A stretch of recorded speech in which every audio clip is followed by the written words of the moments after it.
All right, so welcome to Men on Scandal. This is our recap of the Scandal television show from a male point of view. This episode is called Rasputin. Or some would call it Rasputin. Is it called Rasputin? Yes. Oh, damn. Okay, I'm sorry. I missed that.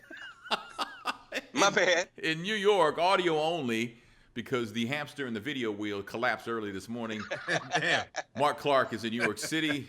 Troy Johnson is in Washington, D.C. I am Tony Scott in Dallas, Texas. So it starts out with a flashback, kind of like a rewind, with Fitz asking, Olivia's in that interrogation room where Jake was, where Eli Pope was, and he's asking her, is it true? Is it true that, you're the one responsible for your dad getting out of prison? And then we just kind of move to the present time, which is 48 hours later. 48 hours later. Yeah, this Earlier, the United States and Bandar are close to a nuclear treaty deal. They come up with some names for these countries, don't they? Bandar. Yes. Yeah. Yes. And so they're working on that. And during the ceremony, the receiving line, Cyrus is telling Abby that Olivia is going to be a problem in the receiving line because you don't receive a whore. And Abby says, you married one. And he says, it's not the same thing. You And received the hell out of a whore. It's different. It's different. it's different.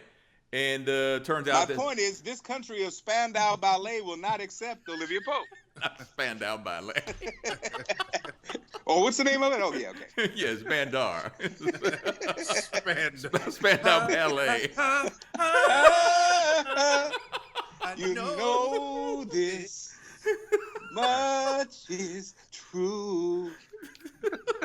That was the jam, too. Yeah, it was the That was jam, too. right? And when that song was out, that song wouldn't go away, would it? It just stayed No. around forever. Man. Like that saxophone solo in the middle of it. Just kept on going. Like, Oh well. I'm starting to change the way I think about you, man. You remember the sax solo, man. You're the man. So the translator that's with the guy talking to Olivia, he's sneaking in, the guy's like saying something to Olivia, and then he translates, he goes, the country cherishes a relationship with the United States, and I'd like to defect. I'm sorry, what? What was that? What was that again? Did you say something about K. Michelle and what? I'm sorry. We are happy about the ties between our two countries, and I would like to have a Patti LaBelle pie. Yeah. So No, seriously, I would like. So he offers info. Navid is his name. He offers info on a nuclear facility that the country of Bandar is not telling the United States about. That's right. And so they're like, We're excited to see you around the way, girls. The minister says, and also around the way is a nuclear plant. So now Cyrus and the president and Olivia, everybody's in the Oval Office talking about the possibility of giving this guy asylum. Cyrus is against it. He says, they come to this country, they see the miniskirts, they lose their minds, they don't want to go back. It's not a big deal. Olivia says, let my guys, OPA, let them look into this, because the president says we can't be associated with this accusation of a nuclear thing. The White House can't be. And she says, well, let us handle it. And if we find something, we'll let you know. He goes, you got 24 hours. And Cyrus, after Fitz greenlights that, Cyrus is like, Olivia Pope again. Damn. And, You're now poped. Yep. And then Cyrus wants to discuss Rowan, and Fitz says what's being handled. Anything else? He just shuts him down. And, I can see where that can get a little frustrating, man. And, for Cyrus, who's supposed to be chief of staff, he's supposed to be in on everything. Yeah. And Olivia Pope knows more about what's going on than he does. That's right. And she also knows the Karma Sutra, apparently. Number 7. Ooh. We call this one the monkey elephant with a banana. Cyrus tells Abby that Olivia right now is judge, jury, and executioner. She's in control of everything right now. So Melly calls Olivia about their deal. Poor Melly. And Olivia says, we got no deal. We didn't make no deal. Melly says, we got a deal. And if you don't, hold up your end of this deal, I'm going to tell Fitz what you did. Ooh, I'm gonna tell. That's just what it sounded like too, right? And you know, when you were a kid, that struck fear in your heart. I'm telling. Yeah. Yeah. No, Why no, you gonna tell? No, don't tell. Don't tell. I mean, the first thing you think about is like, well, if I kill him. But then Now, the second thing you think to about me- is, well, I'm 8 years old. I can't do that. So- Right. Now, when we revisit what happened, right? Mhm. So Olivia proposed it, then Melly said no. Then Melly moved forward with it, right? So it's kind of weird. Like Olivia at one point did ask for this move, but Melly said no. But then she saw the power in making the move and made it happen, right? So it was kind of like Olivia did ask for it, but then did she ever not ask for it? You know what I mean? She was surprised by it when Melly showed up on that episode, right, with her dad and. Well, that's a great point, Mark, because, Olivia didn't really make this happen. Olivia maybe suggested it, but Melly's the one who signed off on it. Melly's the one. She's the senator, and I don't know how senators can do this, but apparently she circumvented the Justice Department or something, man, and she was the one who let her sons murder her out. Yeah, and actually, so how's that on Olivia Pope? And Olivia felt complicit, I guess, but you're right. Even in the even but she did suggest it though. She did suggest it, but even with what's to come, it is kind of like, wait a minute, there's no fingerprint from Olivia Pope on this. Yeah, the stakes were high though, weren't they? I mean, you're right. I'm just saying she put Melly in a situation where, hey, yeah. I mean, suggestion is one thing. I mean, a man can suggest a threesome with his wife and another woman, but unless the wife signs off on it, it ain't gonna happen. Well, sometimes. Well, where's the pen when you need it?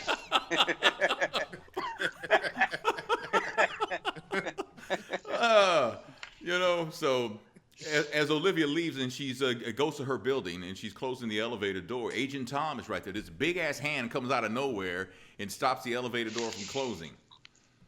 Yes, and he calls her Helen of Troy.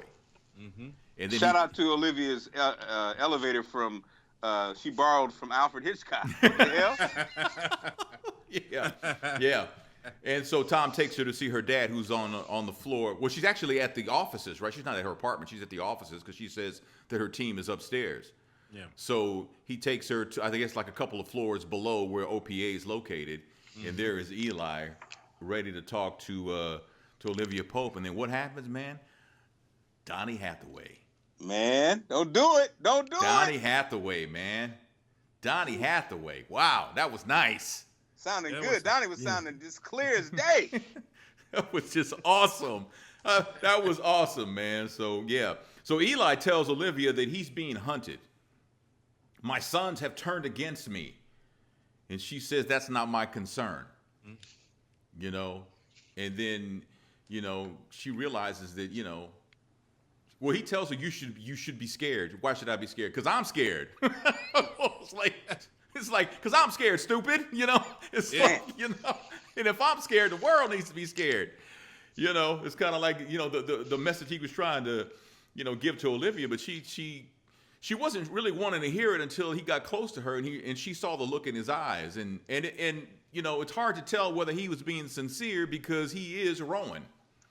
Right. The king We've gone down this path before. Yeah, the king of manipulation. He touches her face and her chin and says, I've been proud of you. And I'm thinking, you were proud of her? You said you washed your hands of her like last season. You said you were done with her and you went fishing. Now all of a sudden you're proud of her? You're proud that's of her. what made it. You're proud of her whoring around with the president of the United States? It's a contradiction. Yeah, you're proud because the president knows how your daughter tastes? What is that? You're proud of that? I mean, come on. But, for the first time, he not only gave her a compliment, he put his ego to the side. He normally never puts his ego to the side. True. He put his ego to the side and said basically, hey, I may not have been perfect, but I did the best I could do. Mm-hmm. And don't you hear this damn Donnie Hathaway behind me? Girl, come on. I was crying in Starbucks. I was crying in Starbucks next to the homeless guy that smelled like peanuts.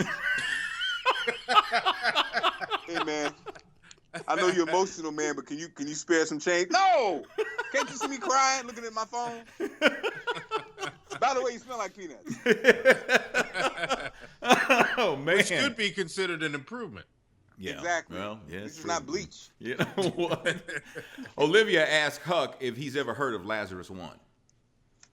And he says, nah, I've never Is that heard the Bible of or it. something? He said, but I wish them luck, though, because apparently they're the ones after Eli Pope. OPA needs to get the translator alone so that Olivia can talk to him some more, and they're trying to figure out how to do that. And Huck says, I'm on it. Next thing you know, dude's like passing out in the room where everybody is meeting for this treaty thing. Apparently they slipped him some kind of pill and it made him sick. Mm-hmm. And he's in the hospital, and he says, give me asylum for the intel. Olivia says, it don't work that way. You got to give me the intel first, and then we'll give you the asylum if it makes sense. And he says that there's a nuclear factory that no one knows about. He tells them where it is and all that, so they're going to check that out. So Fitz, they're close to signing this deal with Bandar, and he needs to stall. So he calls in his vice president and tells her, I need you to stall negotiations, and I need you to, and she was like, well, I don't have anything to do with this. I don't know what you want me to do. And, I'm just cheering from the sidelines. I'm just over here cheering. I would never say anything. And she finally, it dawns on her, you want me to put my foot in my mouth? He goes like, yeah. Why did you say so? I was like, yeah, okay. Do what you do. Do what you do best. Yeah. You hear me? Oh man, Cyrus tells David that Eli is out, and David didn't know. How does the Attorney General not know somebody as notorious as Rowan, as Eli Pope, Papa Pope? How does he not know? He's Attorney General. How did he not know that he was out? He was looking through Elizabeth's file. David didn't get the notice. He was looking. He's like, let's see. Okay, Rayful Edmonds still locked down. Suge Knight, he's good. He's still locked down. Judy Doo, I think we're good here. See you tomorrow. Damn, Rowan's out. Oh, wait a minute. He's going down the list, man. OJ, check. Yeah, Bobby Smurder still in. Okay. Smurder.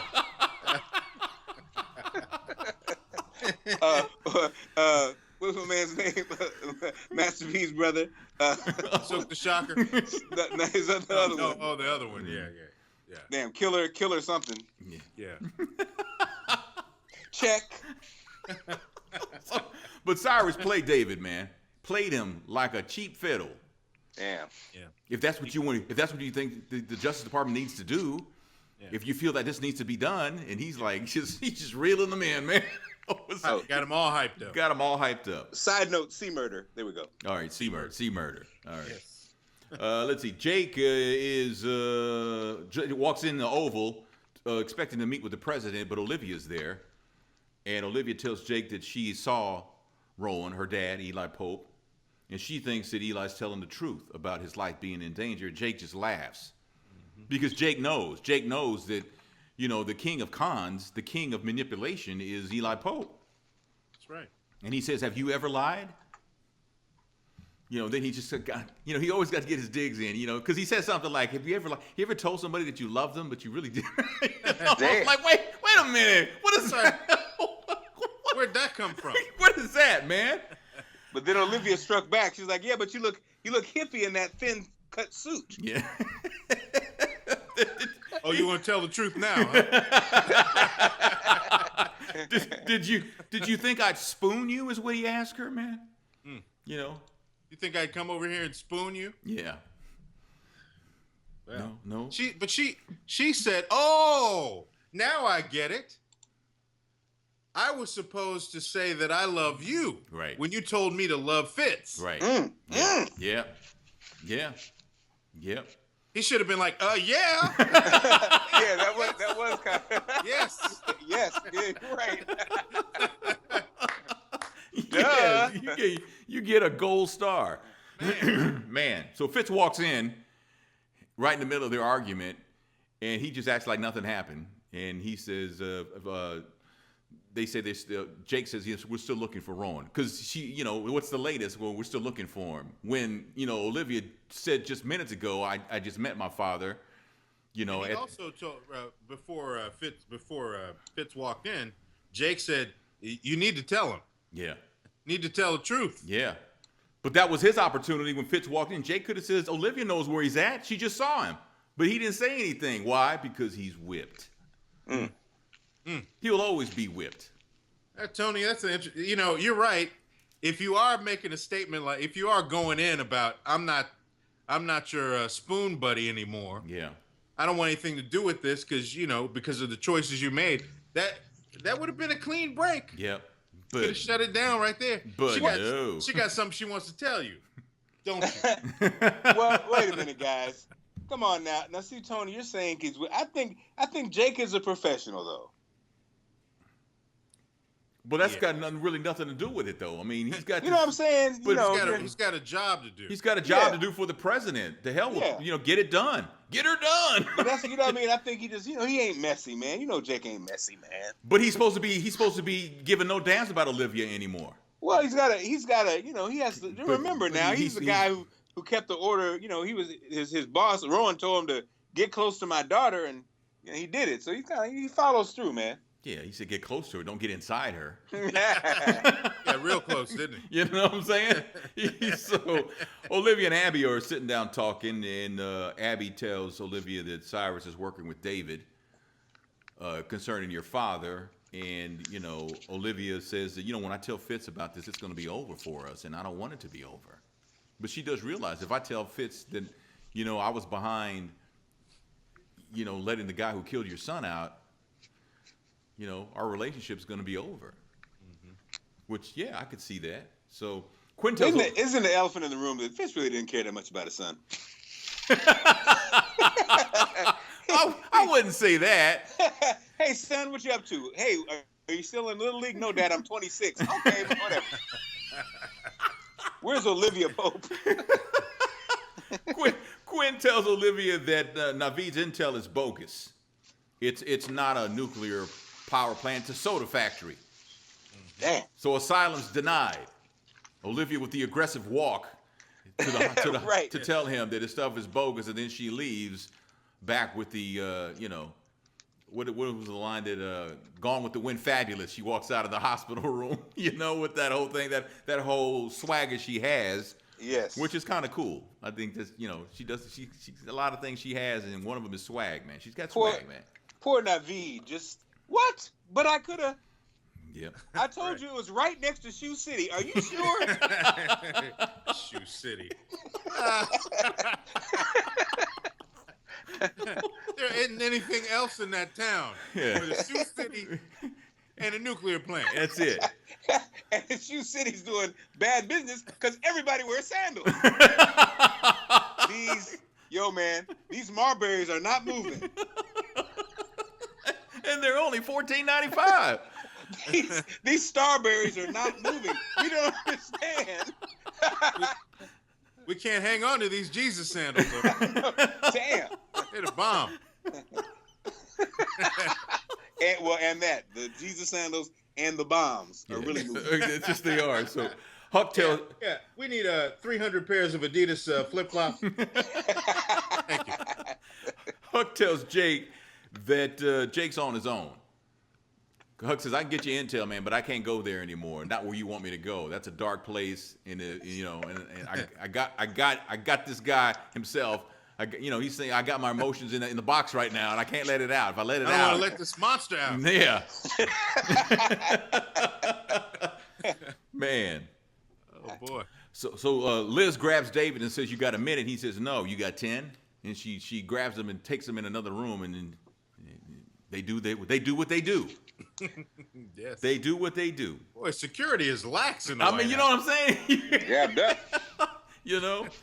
And she's kind of like, the world sucks right now because I'm babysitting the queen of the nerds.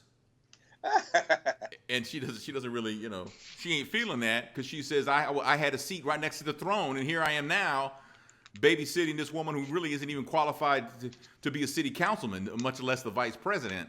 Yeah, but you sucked at your job, though. You kind of sucked at your job. Yeah, well. Hey, Huck figures out that Naveed was not lying about the nuclear plant because of the satellite pictures that they have, and they explain it to. I mean, he figures it out, and so Quinn runs in to tell Olivia like she discovered it, right? But then Yes. she did say Huck did discover it. So and Huck proving once again he's invaluable. Everybody else sucks. Huck just glanced at the pictures. He was picking his nose. Was like, "Oh, what's this? Okay. Hey, hold on, wait a minute." This truck is in the same place. These trucks haven't moved. They're like, oh yeah, oh okay. Oops. Olivia, My bad. Olivia rushes to the hospital, and Naveed has apparently tried to kill himself, tried to slit the wrists and stuff. So now Naveed turned into Nableed. Goodness gracious. Woo. Sir, the nurse helped him out. Sir, can I help you doing? Would you like some ice chips? No, could I have a scalpel? Sure. What Sure, size? you can. What size Yeah, do you okay. want? Quarter Yes, inch, here you half inch, an eighth? What would you Here like? go. Here's a scalpel right here. Cut yourself. Olivia calls Abby and tells Abby, you need to stop the signing. You got to do whatever you got to do to stop it because it's getting ready to go down. This nuclear treaty thing is getting ready to go down with Bandar. And she just walks up to the president, whispers in his ear that there's a situation. And she tells him, and he puts the cat back on the pen, and that's that for now. She hit him with that, here's the situation. Idiocy, nonsense, violence. Olivia talks to Naveed in his hospital bed after he's saved from his attempted suicide, and she figures Amazingly saved. All that blood? All that blood, Come on man. now. But she figures out that he's gay. Yeah. That's why he wants asylum. Yeah, because in that country, that's like a death sentence. Yeah. It's just Susan is trolling. In David, our country, it's a life sentence. Hello. Give me life. The vice president is trolling David, man, at the White House. Damn. In the West Wing, man, she's just laying in the bushes, waiting for him to walk by, and I mean, she's smitten, man. Yeah, man. She's trying to give him that hot cornbread. Give him that vice presidential loving, man. Give her that Veep. You know. That Veep. Veep him up. So when she finds out that Liz has already given it to him, she's gonna. I don't know, what would she do? Would she fire Liz or would she just be hurt? She'd be hurt. She'd sit in the corner. Yeah. Yeah. No more Bartles and James for you. David gives Cyrus. For me. David gives Cyrus his report on who let Eli out and how he got out and that whole thing like that. And it turns out it was, all fingers point to Olivia, who's being arrested right now. Yeah. When actually it would have been pointing to, Melly. So. Yeah. I mean, that's the thing is that, none of this would have happened unless Melly co-signed. Yeah. And Olivia's name's not on anything. So. Yeah. So Olivia's arrested. Fitz goes to see Olivia. He can't believe Olivia did this. And while she's telling him, we get to enjoy the sounds of Roberta Flack singing "Will You Still Love Me Tomorrow." It's like a Great version, by the way. It's like a 21st century silent movie. Yeah. Good. They had some good music choices though in this episode, man. I mean, Donnie, Roberta, not together, although they recorded music together, but we didn't hear them together. But same episode. So Cyrus meets with Fitz. Fitz wants Olivia released and he wants charges dropped. And he's trying to convince Fitz to keep Olivia locked up. Cyrus reminds Fitz that, Eli, he killed your son. And Fitz says, I forgave you, didn't I? Ooh, body blow. Good thing he didn't have. If he was drinking something, that would have been a spit take. God. Touche. Yep. Damn. I guess I'll go back to my office. So we're back. He goes home and Ella's like, Dad, shut up. Yeah. I wanted to be on this episode. Michael's like, hey, how was you? Shut up. Yes. Man. So this ceremony, the president of the prime minister, whatever he is of Bandar, he was upset about what the vice president said. She did her job to stall, but he's back at the table. She apologized. He's back at the table. They're getting ready to sign the treaty. They do sign the treaty. And then Fitz tells the president of Bandar, in 7 minutes, we're about to take that building out. The one you didn't tell us about, the soda factory, But as it turns out, it's not a soda factory. It's just a big ass building with supercomputers that Bandar was using to wreak, digital havoc on Western countries. Cyber Attacks. Yeah. Yeah. So are the real people of Bandar upset because their leader had the head wrap? They just kind of stereotypically put him in, whatever the country is, just put a wrap on his head and call it a country. I don't know, man. We'll keep it moving. Yeah. Bandar sounds like a bad guy, and I don't know. How they come up with names like that? I don't know. Yeah. But Jake is tracking Eli, and he tells the president, I got him. I know where he's at. So he says, tell me when it's done. So I guess the order is still there, although he later lies about it, I think. But he finds Jake goes in the building, finds Tom, Agent Tom, Eli's henchman. He finds him. Is he unconscious or is he dead? I think he's unconscious, right? Yeah. Tom just got back. He can't be dead yet. I mean, I don't know. Tom's big ass might be dead. I mean, I didn't see any blood, but that don't mean he wasn't dead. I mean, we saw enough blood for both Tom and Naveed earlier in the show. Yeah, Tom's just laying on the floor. He's just laying there, man. And based on Tony's early life, he knows you don't have to have blood to have death, right, Tony? This is correct. Well, you're right about that. Yeah, well, you are right about that. So yes, that would in fact be true. Some of Tony's best killings didn't have any blood at all. Rowan is gone though. That little hypodermics. He is gone. He's in the wind funny again. In here. I'm dead. Oh Lord. On them streets, Man. Galveston. Tony's trying to keep it moving, Troy. Oh yes, Tony. We're talking about them deaths, them bodies. You keep bringing it up though. You and Barry White. Tony and Barry White are responsible for whippings and deaths all over Galveston. That's right. Damn. Yes. Oh man. For those who don't know, Barry White was born in Galveston. But Mark, he told you and I one time that was the only time he was ever in Galveston when he was born. He never went back because his only connection was his mom was visiting friends while pregnant with Barry, and she gave birth while she was there. They went back to L.A. There was too much wilding for him to do in L.A. Right. That's it. Yeah. After Barry's birth, Barry's mama's vagina never spoke again. She called him the silencer after that.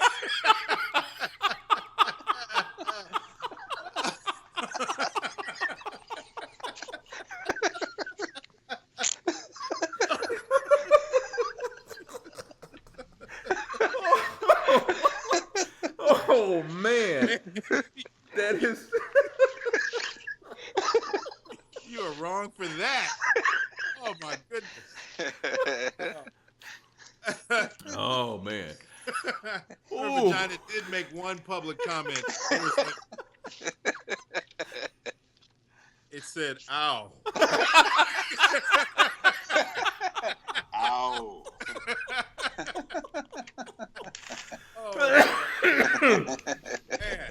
Oh man. Oh.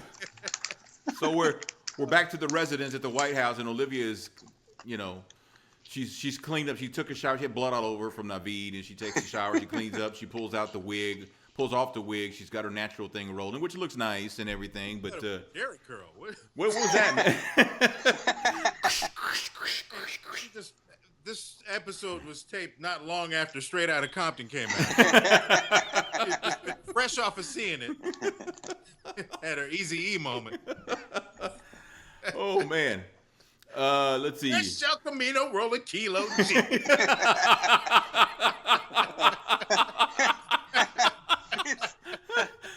Oh. But Fitz, being the white guy who's now kicking it with his sister, he's not shocked anymore. At first, he would ask the question, "Hey, dude, what's going on with your hair?" But now he's settled into the hair challenges of a sister. Oh, it's okay. It's all right. It's okay. It's just wet. It's okay. Yeah, he plats her up at night. Does he plait her up, man? Yeah, plats her up. Well, come over here. Let me braid your hair, girl. Hence the term platypus. I see what you did there, Tony. I see what you did. Flipped it and rotated it. I see, son. Oh man. Let me find out Fitz scratches dandruff and put some oil in it, some sulfur-8. Okay, scratch my dandruff and put a nice strip of sulfur-8 right in there. You go. I'm the damn president.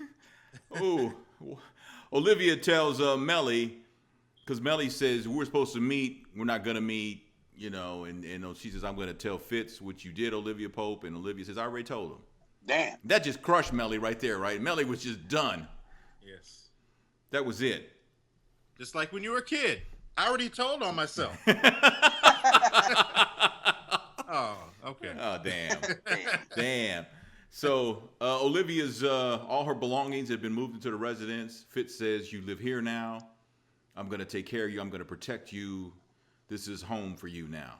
It's not even up to her. It's not a conversation. It's a strong suggestion. Yes, it is. This is what's going to happen. Yep. Was there some damn terror music when you saw that hat? Ah!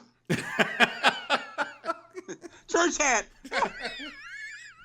I don't think it was a church hat. I thought a 70s blaxploitation film was about to kick off. You know what I'm saying?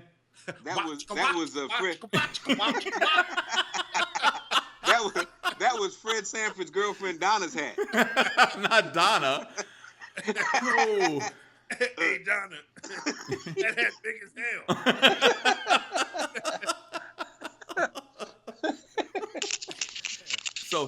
So Rowan is in a warehouse, man, sitting in a chair. He's tied down, and we hear somebody coming up to him. We don't know who it is, but somebody has Rowan, and then we find out that it's Huck. Oops. Whoa. I didn't see that one, man. No, because he had just told Jake, "I'm out, man. I can't do this." Well, he's got one special place in his cold, dark heart for Rowan, though. Mark, what are you doing? You can hear that? Yes. Yeah. Yes, we can. My bad. What are you doing? What are you doing? Yeah, Man, man. You were like rubbing out a lottery ticket or something. Are you writing the Constitution with a quill pen? I was, yes, 4 score and I'm sorry, guys. Goodness. So Huck has Rowan, and that's how the episode ends. Damn, is Huck Lafayette or whatever it's called? Lazarus 1? Lazarus 1? Oh, you were close. Damn, that's my father-in-law's name. Sorry, beloved. Your father's name is Lazarus 1? No, it's Lafayette. Lafayette. Oh, okay, Lafayette. Okay, well, so that's Rasputin, man. What did I miss?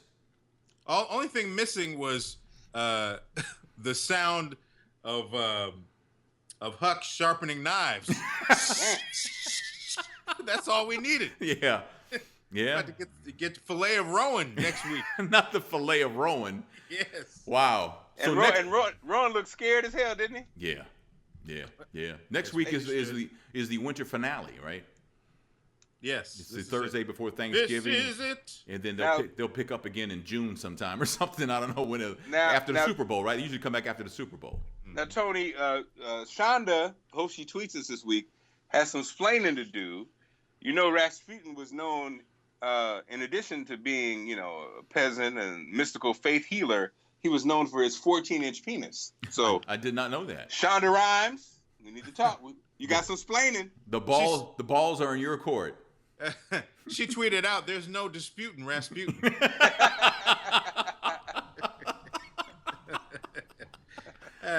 Rasputin was also found in a river in Moscow. He was killed. Oh, is that right? Ultimately, yes. Yeah. Okay. Well, there's our history lesson today. So there you go. I knew we'd learn something about Rasputin because Troy he's just so well read. He's so well read, man.